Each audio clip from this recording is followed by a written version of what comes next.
সুপ্রিয় দর্শক, জাতীয় মৎস্য সপ্তাহ 2025 উপলক্ষে টিভির বিশেষ আয়োজন মাছের দেশ অনুষ্ঠানে আপনাদের সকলকে স্বাগত জানাচ্ছি আমি সাইফুল হক। দর্শক, মাছে ভাতে বাঙালি এই পরিচয় কেবল কথার কথা নয়, এর পেছনে আছে দেশের প্রাকৃতিক বৈশিষ্ট্য, নদী, হাওর, বিল, বাওর আর উপকূল ঘিরে গড়ে ওঠা এক বিস্তৃত জলজ জীবন ব্যবস্থা। দেশের এই বিশাল জলসম্পদ থেকে প্রতিদিন লাখো জেলে আহরণ করছেন শত শত প্রজাতির দেশি মাছ। মৎস্য খাতে বিপুল সাফল্যের পেছনে রয়েছে লাখো জেলে, খামারি এবং উদ্যোক্তা, যারা মৎস্য খাতকে গড়ে তুলেছেন কর্মসংস্থান ও দারিদ্র্য বিমোচনের অন্যতম ভিত্তি হিসেবে। এমন বাস্তবতায় দাঁড়িয়ে জাতীয় মৎস্য সপ্তাহ 2025 পালন করা হচ্ছে। অভয়াশ্রম গড়ে তুলি, দেশি মাছের দেশভরি এই সময়োপযোগী স্লোগানে। উদ্দেশ্য জলজ জীবন বৈচিত্র্য রক্ষা, দেশি প্রজাতির মাছ সংরক্ষণ এবং এই খাতকে আরও বেশি কর্মসংস্থান ও উদ্যোক্তা সৃষ্টির প্ল্যাটফর্মে পরিণত করা। এই উপলক্ষে আজকের আলোচনার বিষয় উদ্যোক্তা উন্নয়ন, কর্মসংস্থান সৃষ্টি ও দারিদ্র্য বিমোচনে মৎস্য খাতের ভূমিকা।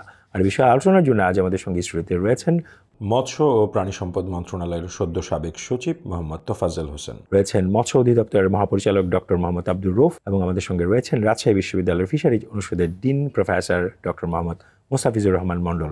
আমরা সরাসরি চলে যাচ্ছি মূল আলোচনায়। শুরুটা করতে চাই মৎস্য ও প্রাণী সম্পদ মন্ত্রণালয়ের সদ্য সাবেক সচিব মোহাম্মদ তোফাজ্জল হোসেন, আপনাকে দিয়ে এবারের প্রতিপাদ্য বিষয় অভয়াশ্রম গড়ে তুলি, দেশি মাছে দেশভরি। শুরুতে যদি প্রতিপাদ্য বিষয়টি একটু ব্যাখ্যা করেন। প্রতিপাদ্য বিষয়টা এবার নির্ধারণ করা হয়েছে বিশেষ প্রেক্ষিতে। সবাই জানেন যে অসংখ্য পুকুর, হাওর, বাওর এবং বিশাল জলরাশি নিয়ে এদেশের মৎস্য সম্পদ, একটা সমৃদ্ধ মৎস্য সম্পদ আছে। এই মৎস্য সম্পদ আমাদের বিগত 50-60 বছরে এই জলাশয়ের আয়তন কিন্তু অনেক কমেছে। আয়তন কমলেও এর উৎপাদন, আগে 7.5 কোটি লোক মাছ পেত, এখন 16 কোটি মানুষ মাছ পাচ্ছে। এটা পাচ্ছে, আপনি একটু আগেই বর্ণনা করছিলেন যে কাদের কি ভূমিকা আছে সেটা। এর সাথে আমি অবশ্যই আমার প্রিয় সহকর্মীদের ভূমিকার কথাও স্মরণ করব। তাদেরও অনেক ভূমিকা রয়েছে, বিশ্ববিদ্যালয়ের শিক্ষকের ভূমিকা রয়েছে, গবেষকদের ভূমিকা রয়েছে।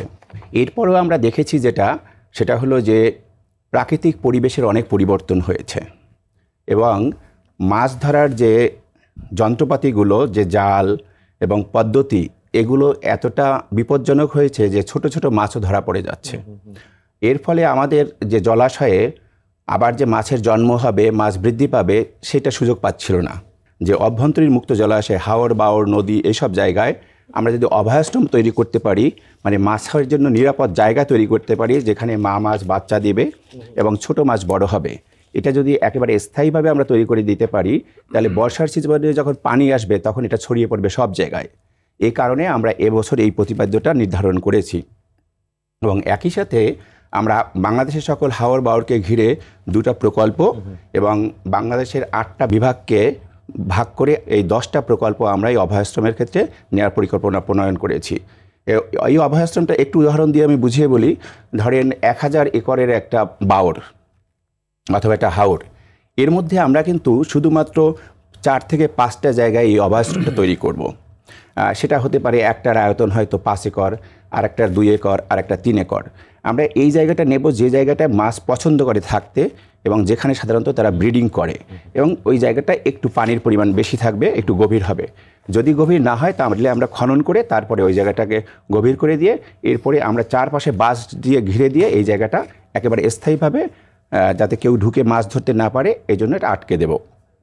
এবং এই উদ্দেশ্যে আমরা সম্প্রতি একটা আইন প্রণয়ন করেছি। অভয়াশ্রম এই সংজ্ঞাটা আমরা আইনের মধ্যে নিয়েছি এবং সেখানে পরিষ্কার বলা আছে যে এই অভয়াশ্রমের মধ্যে কেউ মাছ ধরতে পারবে না এবং এখানে নিরাপদে মাছকে আমরা বড় হতে দেব, এখান থেকে বৃদ্ধি পেতে দেব। এটাই এই কনসেপ্ট থেকেই আমরা এবছর এই প্রতিপাদ্যটাকে নিয়েছি। অসংখ্য ধন্যবাদ আপনাকে, যে আজকের অনুষ্ঠানে যে প্রতিপাদ্যটা আপনারা খুব সুন্দর করে ব্যাখ্যা করেছেন। একটু যেতে চাই মৎস্য অধিদপ্তরের মহাপরিচালক ডক্টর মোহাম্মদ আব্দুর রৌফ, আপনার কাছে। দেশের খাদ্য নিরাপত্তা, কর্মসংস্থান সৃষ্টি, দারিদ্র্য বিমোচন এবং আর্থসামাজিক উন্নয়নে মৎস্য খাত আসলে কী ধরনের অবদান রাখছে, একটু যদি বলেন। ধন্যবাদ আপনাকে।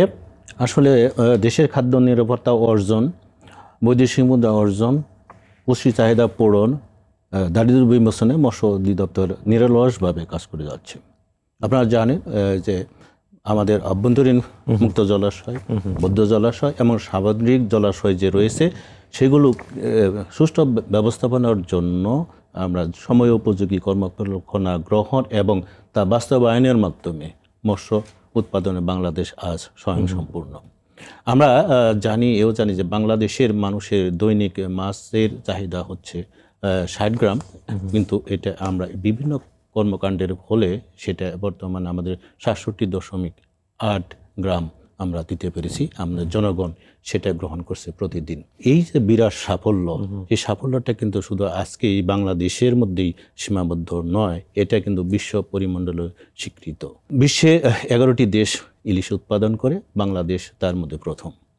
এবং তেলাপিয়া উৎপাদনের ক্ষেত্রে বাংলাদেশ বিশ্বের তৃতীয় স্থানে রয়েছে এবং বিশ্বের এশিয়া মহাদেশে সেটা চতুর্থ স্থান দখল করেছে।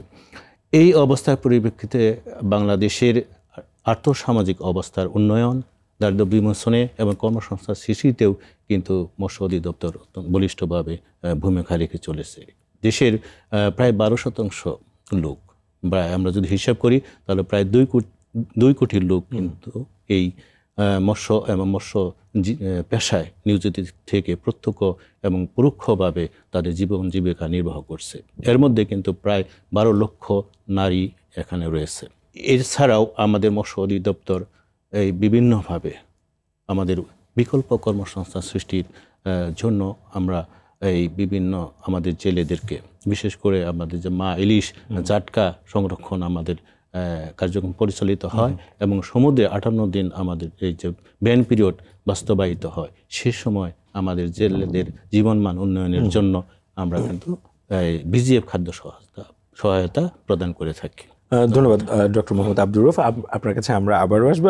এবারে যেতে চাই রাজশাহী বিশ্ববিদ্যালয়ের ফিশারিজ অনুষদের dean professor doctor Mohammad Mostafizur Rahman Mondal. আপনার কাছে মৎস্য খাতে উদ্যোক্তা তৈরি ও কর্মসংস্থান সৃষ্টিতে বিশ্ববিদ্যালয় কিভাবে ভূমিকা রাখতে পারে এবং কি ধরনের কার্যক্রম আসলে পরিচালনা হচ্ছে?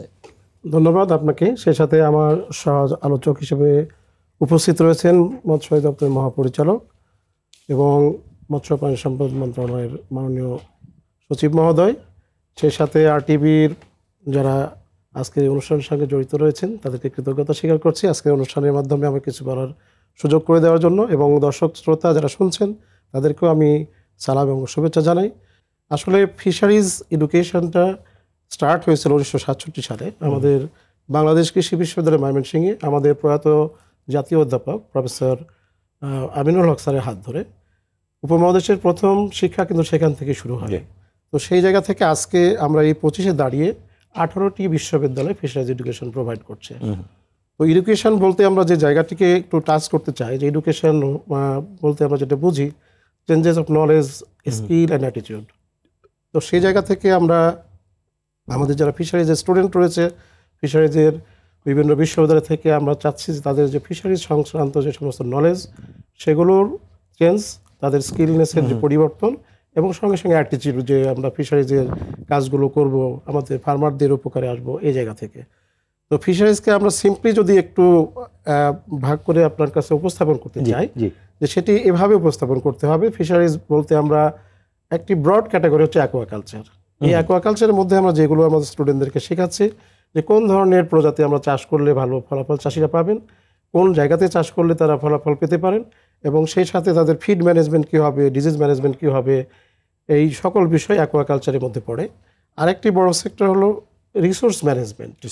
ম্যানেজমেন্ট বলতে আমাদের যে ওপেন ওয়াটার রিসোর্স রয়েছে, আমাদের খাল, বিল, নদী, নালা, যেগুলো আপনি বলেছিলেন আপনার শুরুতেই, এবং তার সঙ্গে সুবিশাল একটি সমুদ্র আমাদের রয়েছে।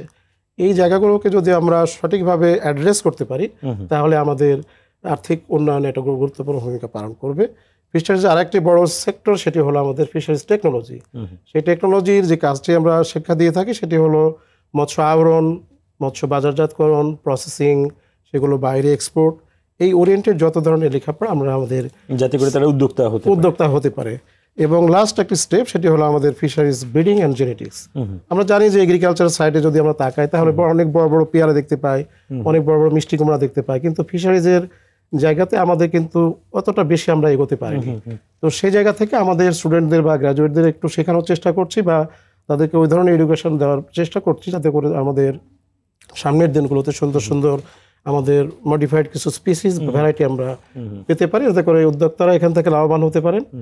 আর এই টোটাল যে শিক্ষাগুলো আমরা কিন্তু শুধু ক্লাসরুমের মধ্যেই সীমাবদ্ধ রাখি নাই, ব্যবহারিক পরীক্ষা, ব্যবহারিক ক্লাস, এবং আমাদের প্রত্যেকটা ইউনিভার্সিটিতেই অ্যাটাচমেন্টে ফিল্ড ল্যাবরেটরি থাকে, তারপরে হ্যাচারি থাকে, এবং আমরা কিন্তু বিভিন্ন কোর্সের মাধ্যমে স্টুডেন্টদেরকে একদম ফিল্ড লেভেলে আমাদের চাষিরা আসলে কি করছেন সেই জায়গাতে অ্যাটাচমেন্টে রেখে দিই।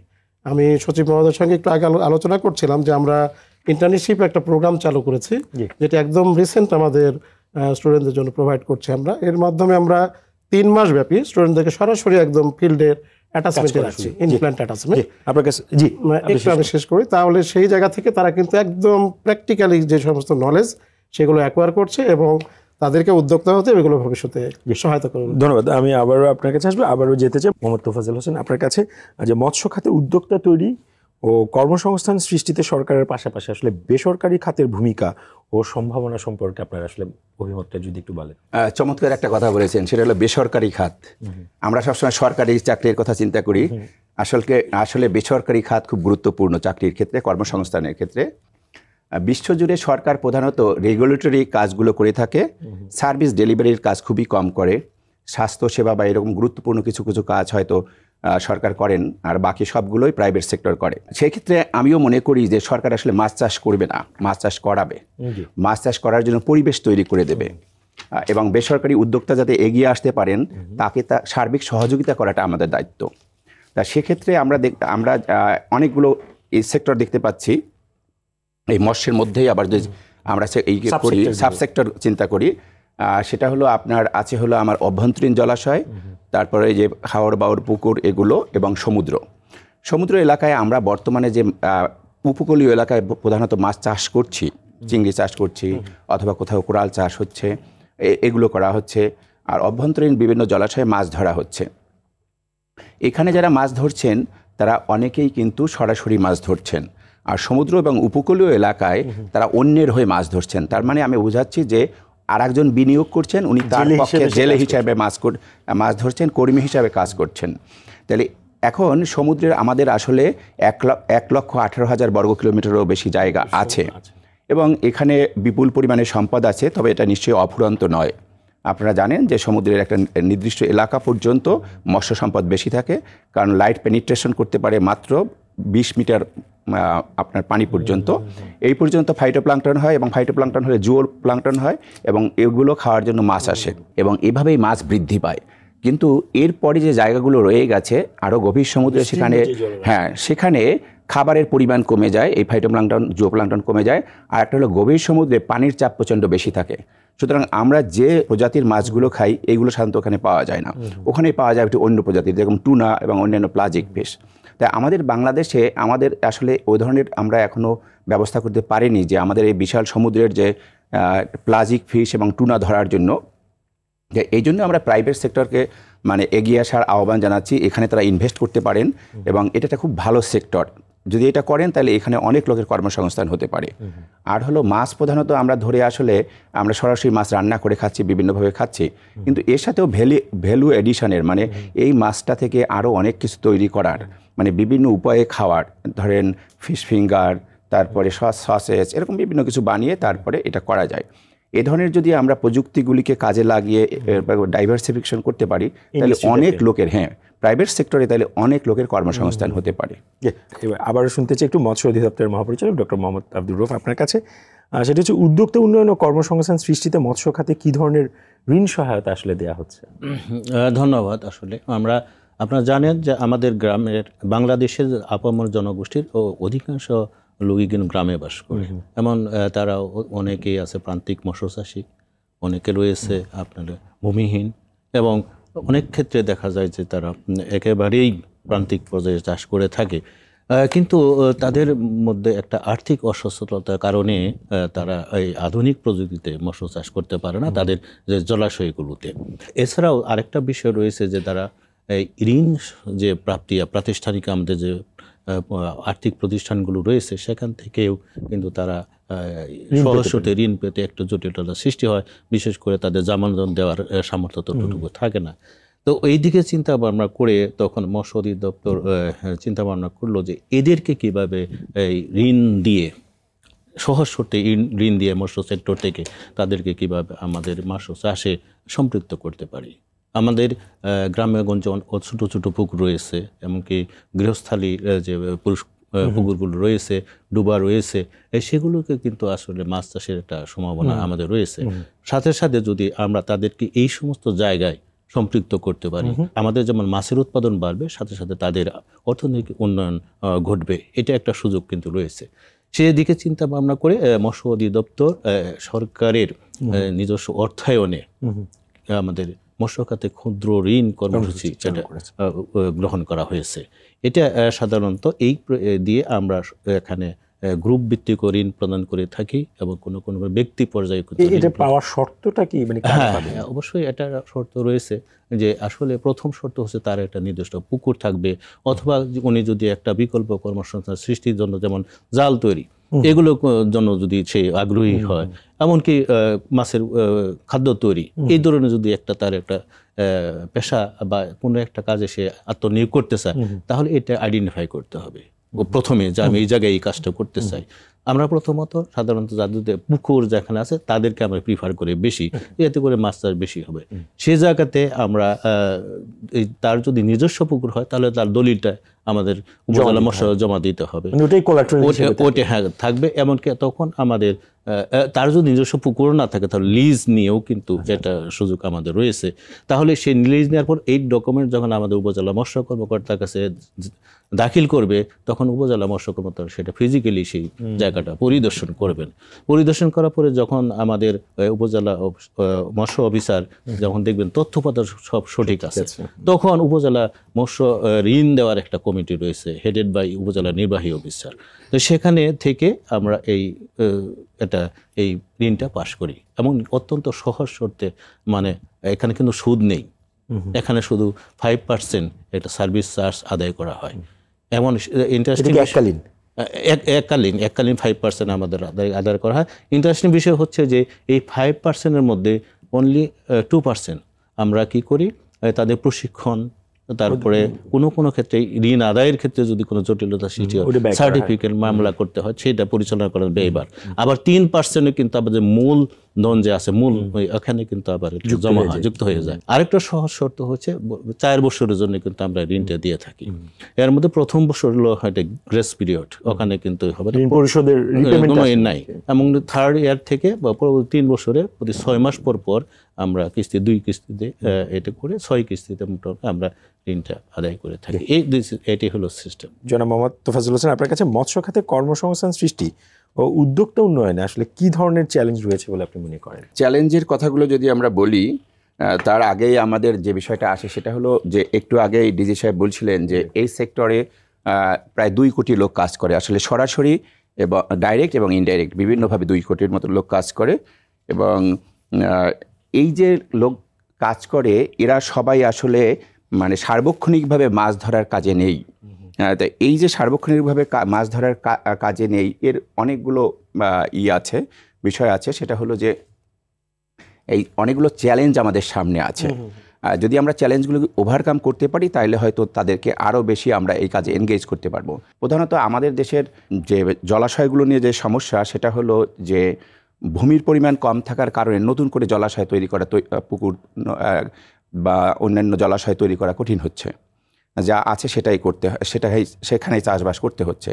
এখন এক্ষেত্রে আমাদের ভূমির জটিলতার কারণে দেখা যায় যে এজমালি সম্পত্তি বিভিন্ন ভাই বোন মিলে হয়তো ছিল, এই এজমালি সম্পত্তিগুলিকে আবার কেউ লিজ আউট করা খুব কঠিন হয়। কেউ নিজে একাও চাষ করছে না, আবার আরেকজনকে লিজ দিয়ে দিবে এই সমঝোতায় আসছে না। এইসব কারণে অনেক জায়গা আপনার অব্যবহৃত থেকে যাচ্ছে। পুঁজির অভাব আছে। পুঁজির অভাব হলো যে এখানে চাষবাস করতে হলে তার যে পরিমাণ টাকার দরকার, সেটা হয়তো বড় বড় যারা এখন মৎস্য সেক্টরে আছেন তাদের আছে, কিন্তু ছোট যারা ক্ষুদ্র উদ্যোক্তা তাদের নেই। এজন্য আমরা মৎস্য এবং প্রাণী সম্পদ উন্নয়ন ব্যাংক করার কথা আমরা আর্থিক প্রতিষ্ঠান বিভাগকে অনুরোধ করেছি। এবং এই বিশেষায়িত ব্যাংক যদি তৈরি হয়, আপনি দেখেন কৃষি ব্যাংক লোন দেয়, অনেক ক্ষেত্রে লোন দেয়, কিন্তু তাদের হয়তো তাকে জমি দেখাতে হয় অথবা জামানত দেখাতে হয়। তাই আমরা ভাবছি যে নতুন কোনো পদ্ধতি তৈরি করা যায় কি না, যে জেলে ভাই দাদন ব্যবসার অধীনে আটকা পড়ে আছেন সমুদ্রের পাড়ে, যারা সমুদ্রে মাছ ধরেন, এরা তো জানেনই যে দাদনের একটা দুষ্ট চক্রের মধ্যে আবদ্ধ হয়ে আছে। তাই যদি আমরা এই ব্যাংকিং সেক্টর থেকে এই যারা চাষ করেন, যারা সমুদ্রে মাছ ধরেন, এদেরকে যদি আমরা লোন দিতে পারি, সফট লোন দিতে পারি, তাইলে হয়তো এই ক্ষেত্রে আমরা এদের ওই জায়গা থেকে বের করে আনতে পারবো। এটা একটা চ্যালেঞ্জ, এই যে মানে আমরা পুঁজির অভাবটা হলো চ্যালেঞ্জ, এবং সাথে সাথে আমি এটা সমাধানের আপনাকে একটা বিষয় বললাম। আমরা ভাবছি যে তার যেহেতু কোনো জামানত নেই, এমন হতে পারে তাকে যদি আমরা একটা বৈধ আইডি কার্ড বানিয়ে দিতে পারি, যে আমরা শতভাগ নিশ্চিত হলাম এই যে এই আইডি কার্ডটা যার, সে সত্যিকার অর্থে জেলে, তাকে তার সেই আইডি কার্ডের বিপরীতে হয়তো কিছুটা লোন দেওয়া যেতে পারে। আমরা এটাই আমরা এই পরিকল্পনাগুলোর মধ্যে ভেবে রেখেছি। এরপরে এই সেক্টরের চ্যালেঞ্জের মধ্যে আরও একটা আছে, সেটা হলো বিপণন ব্যবস্থা। মাছ যারা ধরেন উনি কিন্তু যখন বাজারে নিয়ে আসে তখন সেখানে একটা ডাক ওঠে বিভিন্ন পদ, যে এটা একটা সেই মানদত্তর আমলে চলে আসছে। উনি যে পরিশ্রম করে ধরলেন, হয়তো এর মাঝখানে অনেকটা টাকা চলে যায় অন্যান্য হাতে। এখন এই ব্যবস্থাটা যে মানে মাঝখানে যারা আমরা প্রায় মধ্যস্বত্বভোগী বলতে আমরা আসলে খুব নেগেটিভ অর্থে সবসময় বলে থাকি, কিন্তু আসলে একটা বিজনেস রান করাতে হলে মানে অর্থনীতিতে এদের গুরুত্বপূর্ণ ভূমিকা রয়েছে, কিন্তু নৈতিক হওয়া দরকার। অনেকটাই দেখা যায় যে অনৈতিকভাবে বেশি তারা নিয়ে নিচ্ছে। তো এটা যাতে না হয়, এজন্য সুন্দর একটা যদি অকশন সিস্টেম আমরা চালু করতে পারতাম, সেটা আমরা ভাবছি যে এটা কিভাবে ভালো অকশন সিস্টেমের ব্যবস্থা করা যায়। তাইলে হয়তো আমার জেলে ভাই বা যিনি মৎস্য উৎপাদনের সাথে জড়িত, তিনি হয়তো আরও সহজে তার মূল্যটা পাবেন। এই ধরনের বিভিন্ন চ্যালেঞ্জগুলো আছে। ধন্যবাদ। আমি আরেকটু শুনতে চাই মৎস্য অধিদপ্তরের মহাপরিচালক ডক্টর মোহাম্মদ আব্দুর রউফ আপনার কাছে। আপনি একটু আগে বলছিলেন যে এদের জন্য যারা এই ব্যবস্থার সাথে যুক্ত হতে চায় তাদের জন্য ঋণের ব্যবস্থা আছে, কিন্তু এই ঋণ যারা গ্রহীতা, এই ঋণ গ্রহণের কার্যক্রমের সাথে নিশ্চয়ই একটা কর্মসংস্থান সৃষ্টির বিষয় আছে। এবং একটু যদি বলেন যে আসলে এই পুরো প্রক্রিয়াটা আসলে ঋণ গ্রহণ করার পরে এবং একই সাথে তার কর্মসংস্থান কতখানি সৃষ্টি হচ্ছে এবং দারিদ্র আসলে কতখানি বিমোচন হচ্ছে। আসলে আপনি বলেছি যে এইগুলো মূলত আমাদের যে হোমস্টে পন্ড অথবা যে সমস্ত ছোটো ছোটো পুকুর ডুবা রয়েছে, যেগুলো আসলে অত বড় মাপের কোনো বড় কোনো পুকুর না, আর যারা সাধারণত এটা আর্থিকভাবে অসচ্ছল, তাদের উপরে কিন্তু আমাদের এই ঋণগুলো আমরা দিয়ে থাকি। এখন এই ক্ষেত্রে কিন্তু নারীরাও একটা ভূমিকা পালন করে থাকে। এই মাছ চাষের ক্ষেত্রে বিশেষ করে গৃহস্থালির পাশে যেটা পুকুর থাকে, তাহলে সেখানে কিন্তু নারী সমস্ত কার্যক্রমগুলি পরিচালনা করতে পারে, এবং সেটা হচ্ছেও।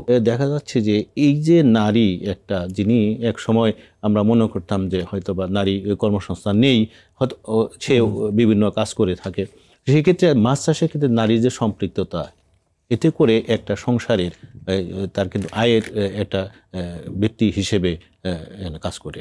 আরেকটা বিষয় হলো যে আমাদের দেখেন ওই যে মৎস্য প্রসেসিং সেন্টারগুলো রয়েছে রপ্তানিকারক, সেখানে কিন্তু আমাদের প্রায় 80% রয়েছে নারী শ্রমিক। ইয়েস, তাহলে এই যে বিভিন্ন জায়গায় নারীরা অংশগ্রহণ করছে, আর আমাদের এখানে যে সমস্ত ডুবা ছোট পুকুর, গৃহস্থালী পুকুর, এখানে মাছ চাষে তারা সম্পৃক্ত হচ্ছে, এতে করে মৎস্য উৎপাদন বৃদ্ধিতে যেমন তারা ভূমিকা রাখছে এবং তাদের পারিবারিক জীবন উন্নয়নে সচ্ছলতার দিকে তারা একটা গুরুত্বপূর্ণ ভূমিকা পালন করছে। এমন আলটিমেটলি আমাদের যে আজকে মাছ চাষের যে স্বয়ংসম্পূর্ণ আমরা হয়েছি, দাবি করি এবং সত্য সেটা কিন্তু এই সমস্ত ক্ষুদ্র ক্ষুদ্র জায়গা থেকে যে মাছের উৎপাদন হয়েছে, তারই কিন্তু একটা ফলস্বরূপ। প্রফেসর ডক্টর মোস্তাফিজুর রহমান, আপনার কাছে আমি প্রশ্নটি হচ্ছে মৎস্য খাতে উদ্যোক্তা উন্নয়ন ও কর্মসংস্থান সৃষ্টিতে আসলে মৎস্য অধিদপ্তরের সঙ্গে দেশের যে বিশ্ববিদ্যালয়গুলো রয়েছে কিংবা একাডেমির যৌথ কাজ করার সুযোগ আছে, এবং সেইটা আসলে বর্তমানে কতখানি হচ্ছে। আপনার পরের প্রশ্নটি থেকে আগে শুরু করতে চাই। আমরা আসলে ফিশারিজ এডুকেশন, আমরা যখন স্টুডেন্ট ছিলাম সেই সময় আর এখনকার যদি তুলনামূলক একটু বিশ্লেষণ করি, তাহলে অনেক ডিফারেন্স। এখন উদ্যোক্তা তৈরির বিষয়টা যেহেতু আমাদের সবার সামনে চলে এসেছে, দেশের আর্থসামাজিক উন্নয়নের জন্য উদ্যোক্তাদের আমাদের প্রয়োজন। তো সেই আলোকে আমরা ফিশারিজ ডিপার্টমেন্টগুলো বিভিন্ন বিশ্ববিদ্যালয়ের যে কোর্স কারিকুলাম প্রণয়ন করেছি, সেখানে কিন্তু অনেক কোর্স আমাদের এখানে রয়েছে, যেই কোর্সগুলো সরাসরি ইন্টার্নশিপ ডেভেলপমেন্টে বা এন্টারপ্রেনারশিপ উন্নয়নে ভূমিকা পালন করছে।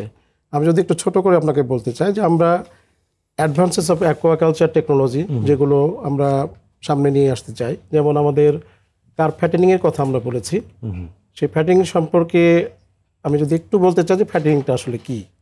ফ্যাটেনিং মানে একটু বড় আকারে মাছ ছেড়ে সেটাকে মানে একটা নির্দিষ্ট সময় পরে আরও বড় করা। আচ্ছা আচ্ছা।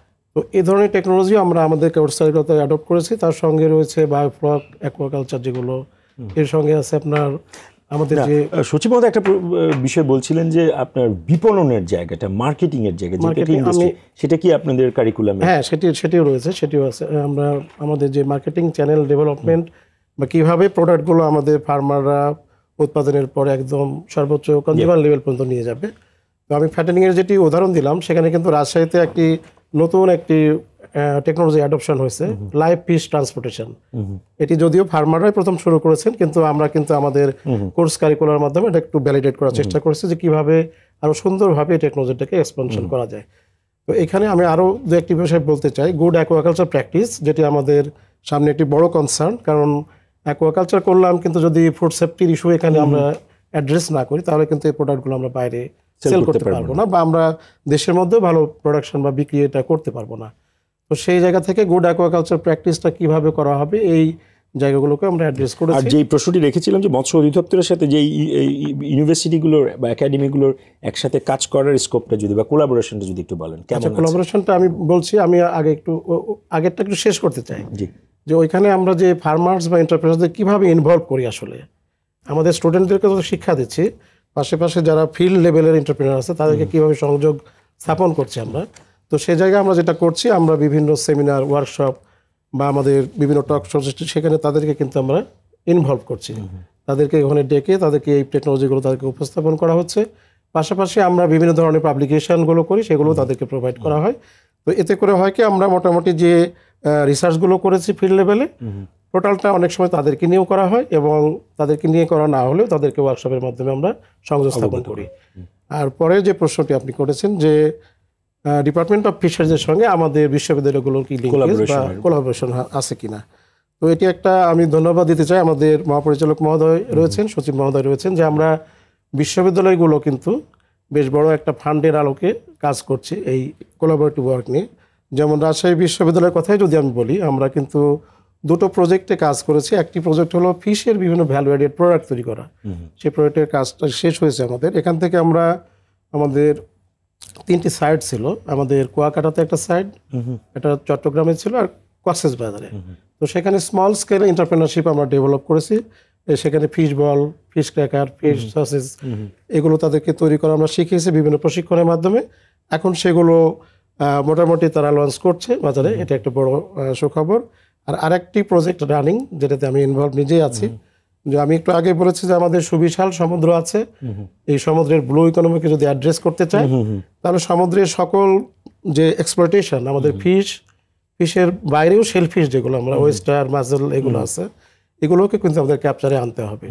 তো সেই জায়গা থেকে আমার একটা প্রজেক্ট কাজ করছি আমরা এখন শেলফিশের, মৎস্য অধিদপ্তরের সঙ্গে শেলফিশের ভ্যালু অ্যাডিশন।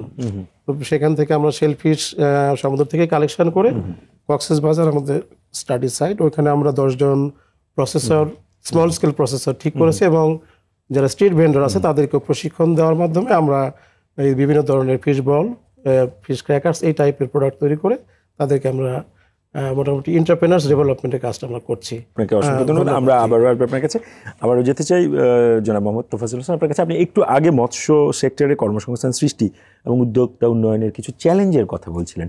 এই চ্যালেঞ্জগুলো আসলে মোকাবেলায় আমাদের করণীয় কি? চ্যালেঞ্জগুলো যখন বলেছি, আসলে ওটার মধ্যেই বোঝা যাবে যে আসলে চ্যালেঞ্জগুলো মোকাবেলা। প্রথমত বলেছিলাম যে আমাদের ভূমির পরিমাণ কম, মানে আমরা প্রচুর জনসংখ্যা কিন্তু আমাদের জমির পরিমাণ কম। তো এই চ্যালেঞ্জ মোকাবেলা একটু টাফ, এটা টাফ।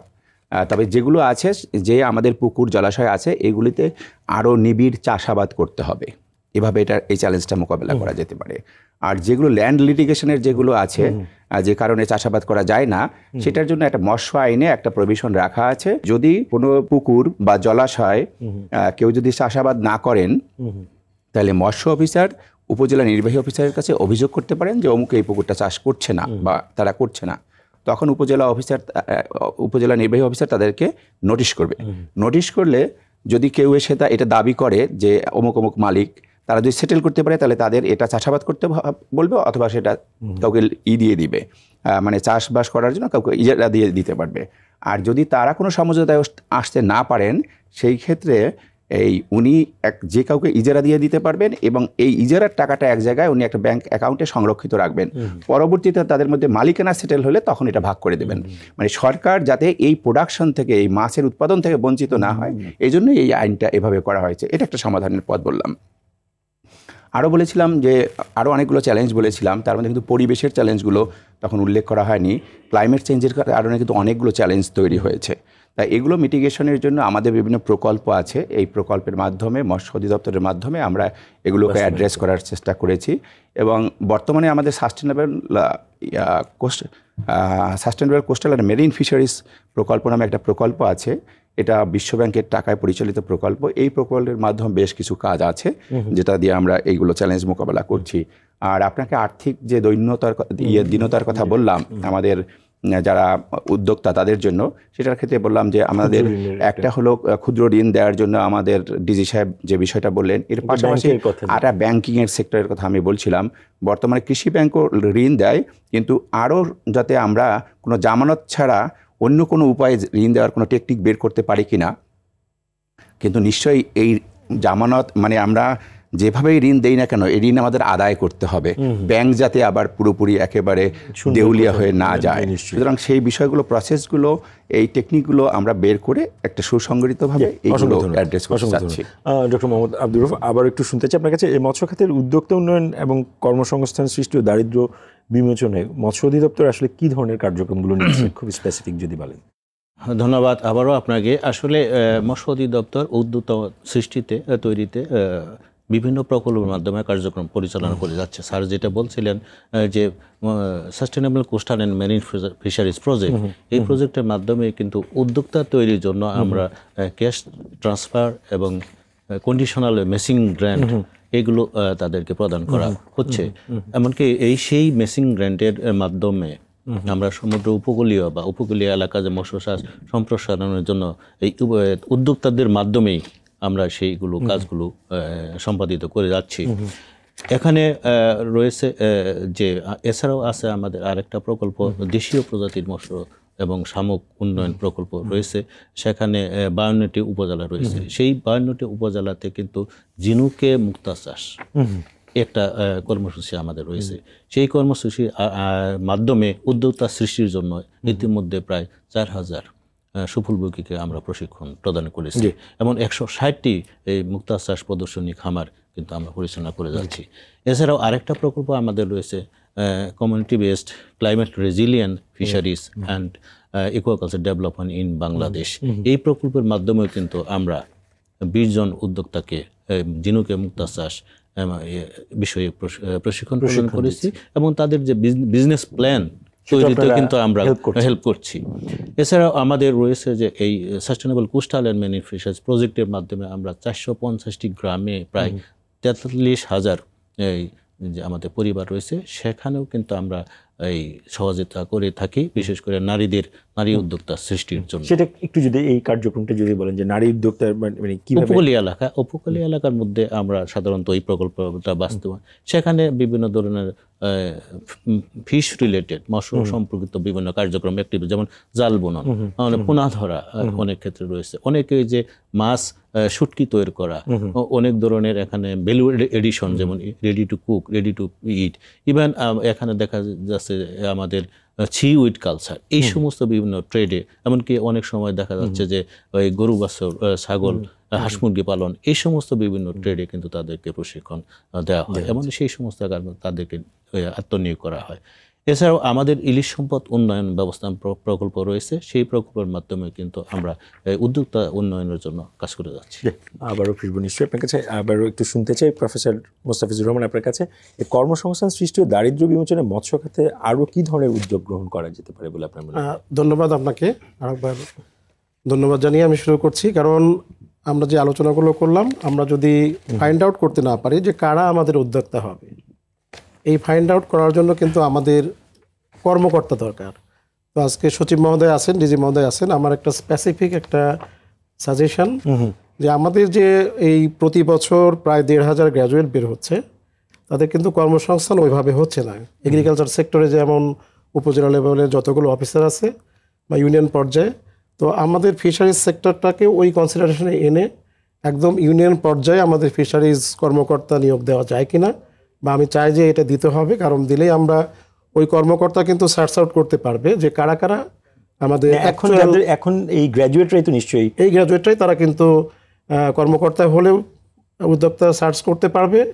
এবং আরেকটি যেটি বিষয় সেটি হলো ব্যাংক ঋণের মাধ্যমে আমরা যদি সহজ শর্তে ঋণের একটা প্রভিশন করি, বিশেষ করে আমাদের সচিব মহোদয় বললেন, আমার একটা সাজেশন থাকবে যে সার্টিফিকেটকে জামানত হিসাবে রেখে যদি গ্র্যাজুয়েটদের কোনো ঋণের জায়গাতে প্রোভাইড করা যেতে পারে, তাহলে কিন্তু একটা এন্টারপ্রেনার্স ডেভেলপমেন্ট আমাদের শিক্ষিত সমাজ থেকে হতে পারে। এটি একটি বিষয়। আর নারী উদ্যোক্তার ক্ষেত্রেও কিন্তু আমাদের বিভিন্ন হোমস্টের ছোট ছোট পন্ড আছে বা শুটকি প্রক্রিয়াকরণ, এই সমস্ত ছোট কাজেও তাদেরকেও যদি আমরা কিছুটা আর্থিক সহায়তা দিতে পারি, আমার মনে হয় দেশের আমাদের আজকে আমাদের ডিজি মহোদয় আপনি বলছেন যে এই মুহূর্তে নিশ্চয়ই মৎস্য অধিদপ্তরের তরফ থেকে তো অনেক ধরনের কার্যক্রম নেওয়া হচ্ছে, এটার পরিধিকে আরেকটু এর পরিধিটাকে আরেকটু বাড়াতে হবে। বিশেষ করে স্পেসিফিক্যালি আমি বলেছি আমাদের গ্র্যাজুয়েটদের জন্য এবং তাদের একটা কর্মসংস্থানের ব্যবস্থা করতে হবে। আর পাশাপাশি আরেকটি আমি আজকের এই আলোচনার মাধ্যমে সচিব মহোদয়ের মাধ্যমে সরকারের কাছে একটা অনুরোধ রাখতে চাই যে আমাদের দেশের যে যে এলাকাতে যে স্পিসিসের মাছগুলো বেশি পাওয়া যাচ্ছে, বিশেষ করে রাজশাহীর কার্প, আবার ময়মনসিংহে পাঙ্গাস বা তেলাপিয়া, তো এই ওরিয়েন্টেড কিছু প্রসেসিং প্ল্যান্ট যদি করা যায় যেগুলো আমরা এক্সপোর্টের যেতে পারি আমরা এই মাছগুলোকে, তাহলে কিন্তু আমার মনে হয় সার্বিকভাবে দেশের যে মৎস্য সম্পদের উন্নয়ন এটি সাধিত হবে, কর্মসংস্থান সৃষ্টি হবে। আমাদের মাছের খাবার যে প্রবণতা এটিকে বাড়াতে গেলে ওই ভ্যালু এডেড প্রোডাকশনের দিকেও আমরা একটু জোরদারভাবে করতে পারি। আপনাকে ধন্যবাদ। সবশেষে আমি শুনতে চাই একটু জনাব মোহাম্মদ তোফাজ্জল হোসেন আপনার কাছে যে মৎস্য সেক্টরে কর্মসংস্থান সৃষ্টি, দারিদ্র্য বিমোচন এবং উদ্যোক্তা উন্নয়নে সরকার আসলে ভবিষ্যৎ পরিকল্পনাটা কি? সেটা হলো আসলে আমাদের ডিজি সাহেব বলেছেন যে মাছের উৎপাদনে আমরা কোন অবস্থানে আছি। আপনি যদি দেখেন তাহলে দেখবেন যে অলরেডি আমরা একটা স্যাচুরেটেড একটা পর্যায়ে চলে আসছি, কিন্তু এটার একটা এর পরবর্তীতে যদি আমরা উৎপাদন করি তাহলে আমাদের এক্সপোর্ট করতে হবে।